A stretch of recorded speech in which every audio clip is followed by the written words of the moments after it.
ನನಗಿಲ್ಲ ನಂಗೆ ಒಂದು ನಿಮಿಷ ಅವಕಾಶ ಕೊಡಿ ಸರ್.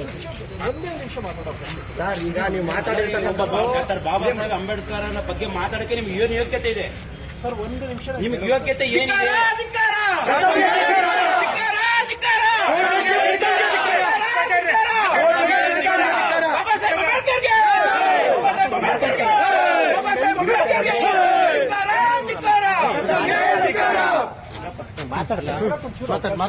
ದಯಮಾಡಿ ಒಂದು ಅವಕಾಶ ಸರ್, ಒಂದು ಅವಕಾಶ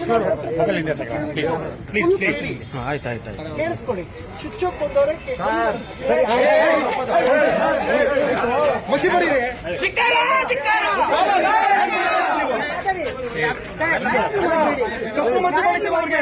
ಬಾಬಾ ಸಾಹೇಬ್ ಬಗ್ಗೆ ಏನಕ್ಕೆ ಅವಹೇಳನಕಾರಿ ಯಾವತ್ತು ಮಾತಾಡಬೇಕು?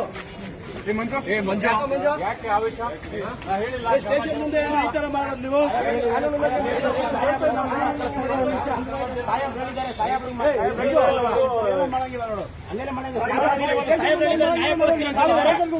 ಕ್ಷಮೆ ಕೇಳೋದು